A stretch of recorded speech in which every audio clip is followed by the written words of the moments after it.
Repete comigo o texto do Salmo 119, 105. Lâmpada para os meus pés é a tua e luz para o meu? Muito bem, você sabia que esse é um dos textos mais conhecidos da Bíblia? E esse será o assunto dessa semana. Vamos falar sobre a luz que ilumina o caminho. E nesse nosso mundo sombrio e caótico, falar sobre luz, na verdade, é muito bom. Então, fique com a gente até o final desse vídeo, pois ele está só começando. Eu sou Matheus Diniz. E eu sou Neila Oliveira. E você está no canal LaMed, onde você estuda a Bíblia de um jeito diferenciado. Ei, gente, rapidão, antes da gente ir para o vídeo, a gente precisa fazer uma correção. No vídeo passado, nós estávamos comemorando que nós chegamos à marca de 5.000 inscritos aqui no YouTube.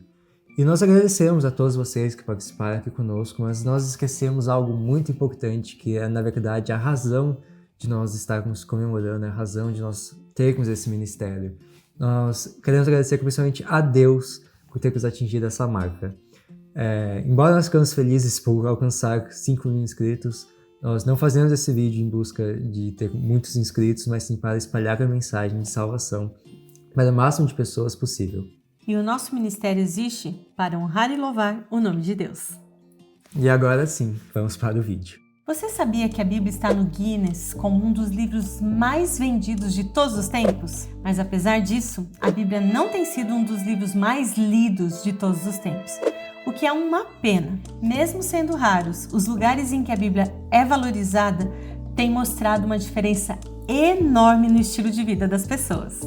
A lição desse trimestre está proporcionando a experiência de uma viagem no tempo. A gente terá a oportunidade de conhecer um pouco mais sobre aqueles que ficaram conhecidos como reformadores, principalmente sobre John Wycliffe, John Huss e Jerônimo, e como eles mantiveram acesa a chama da verdade, iluminando o caminho de muitos. E é maravilhoso saber como Deus preservou a sua palavra até os nossos dias. Vamos então conhecer um pouco melhor quem foi Wycliffe. Nós selecionamos algumas informações muito interessantes para vocês. Vejam só, ele nasceu na Inglaterra e ficou conhecido como a Estrela da Manhã da Reforma. Wycliffe começou a estudar as Escrituras enquanto estava na faculdade, e ele se destacou por sua espiritualidade, bem como por seu conhecimento acadêmico sensato. A extensão e amplitude de seu conhecimento despertavam o respeito tanto de amigos como de inimigos. Ele tinha muita facilidade a perceber os erros e era corajoso para se posicionar pelo que era certo. Foi isso que abriu seus olhos para os problemas da Igreja de Roma. Por causa de sua clara inteligência, ele chegou à raiz do problema. Para defender os direitos da coroa inglesa dos abusos de Roma, ele foi nomeado embaixador real da Holanda.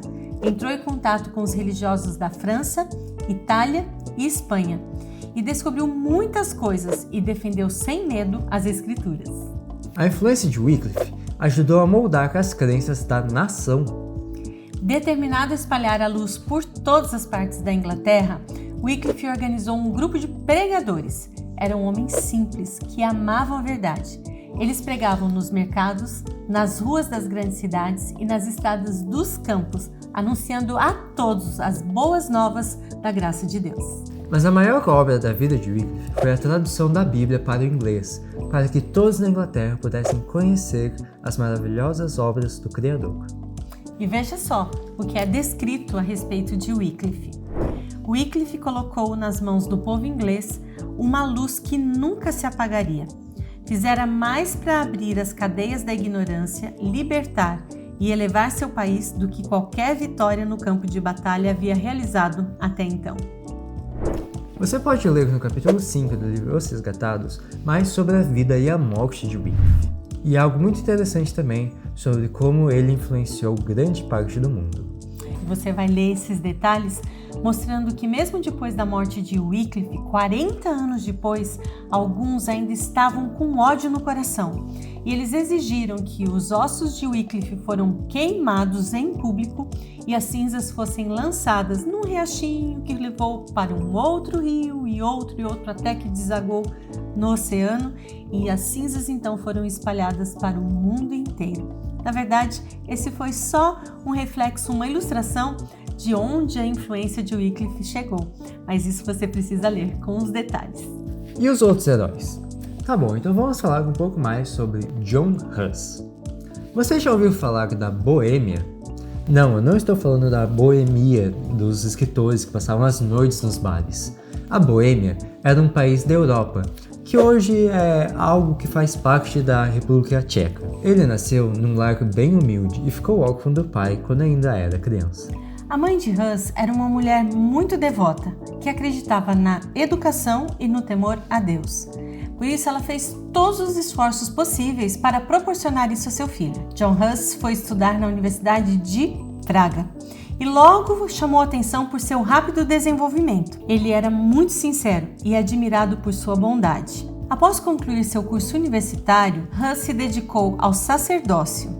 Depois, ele se tornou professor e reitor da universidade.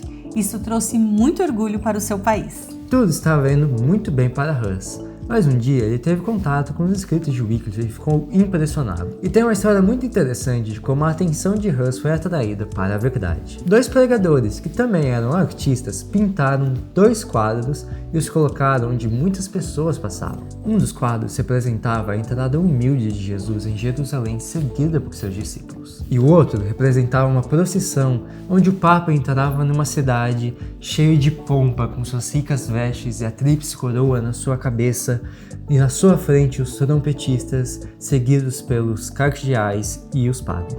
Era fácil perceber a moral da história. Hus foi impressionado a estudar mais profundamente as escrituras e também a ler com muito mais profundidade os textos de Wycliffe. A postura dele em relação a Roma mudou radicalmente e ele passou a denunciar o orgulho, a ambição e a corrupção da hierarquia. Pensa no rebuliço que isso causou. A história é tão boa que você precisa ler os detalhes. Essa história é cheia de aventura, de livramento e coragem. Até a morte de Hus foi um grande testemunho de sua fé e confiança em Deus. E veja só como um católico zeloso descreveu Hus e Jerônimo. Eles se prepararam para o fogo como quem se arruma para uma festa de casamento. Não deram nenhum grito de dor. Quando as chamas subiram, começaram a cantar hinos, e a intensidade do fogo não era capaz de deter o seu louvor. Pouco se fala de Jerônimo, o amigo de Hus. E o que normalmente vem à mente das pessoas é aquela bambeada que ele deu quando foi obrigado a se retratar ou morrer queimado na estaca. Mas quando Jerônimo estava preso em sua cela, caiu a ficha dele. E ele percebeu a tremenda besteira que ele fez. Ele então preferiu renunciar à retratação e ficar firme pela verdade, não importava o preço daquilo.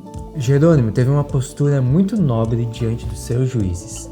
Ele se ajoelhou e orou pedindo que o Espírito Santo guiasse cada uma de suas palavras. E ele então deu um testemunho poderosíssimo. Veja suas palavras. Estou pronto para morrer. Não me desviarei diante dos tormentos que inimigos e falsas testemunhas prepararam para mim. Um dia eles prestarão contas de seus enganos diante do grande Deus, a quem ninguém é capaz de enganar. Jerônimo foi cantando para o lugar onde ele seria morto. Quando o executor pisou atrás dele para acender a fogueira, ele pediu para que o fogo fosse aceso na sua frente. Se eu tivesse medo, eu não estaria aqui, foram suas palavras. Depois disso, ele orou e descansou no Senhor. Que histórias de coragem e amor pela verdade! Será que teremos a mesma atitude quando formos confrontados em nossa fé? É pra gente pensar. As Escrituras tiveram um papel fundamental na vida dos reformadores. Sobre Wycliffe é dito que poucos se igualaram a ele, na pureza de vida, na diligência, nos estudos e no trabalho, na integridade e no amor cristão. E veja qual foi o segredo dele. Foi a Bíblia quem o fez assim. O estudo das Escrituras enobrece cada pensamento, sentimento e ambição, de uma forma que nenhum outro estudo é capaz de fazer. O estudo fervoroso e reverente das Escrituras pode dar ao mundo pessoas de intelecto mais forte e princípios mais nobres do que o resultado da melhor instrução disponível em meio às filosofias humanas. E o exemplo de Hus e Jerônimo nos leva a refletir sobre os desafios que teremos quando nós tivermos necessariamente que defender aquilo em que acreditamos. Devemos nos lembrar das palavras de Jesus em Mateus 10, 19 e 20. Que tal pegar a sua Bíblia e ler agora mesmo? E agora chegou o momento dos abraços. E o primeiro abraço vai para os adolescentes e para a professora Evelyn, da Igreja do Parque Iguaçu, da cidade de Várzea Paulista, São Paulo. Para a base Ungidos por Deus, da cidade de Alto Paraná, Paraná. Para os adolescentes da cidade de Bento Gonçalves, Rio Grande do Sul. Para a base Guerreiros Team, da Igreja do Quilômetro 17, da cidade de Salvador, Bahia. Base Esquadrão em Ação, da Igreja de Abaeté, da cidade de Salvador, Bahia. Para a base Adolesclasse, da Igreja Central, da cidade de Curitiba, Paraná. E base Sentinelas, da cidade de Belém do Pará, Pará. E eu vejo vocês no próximo vídeo. É isso aí, tchauzinho!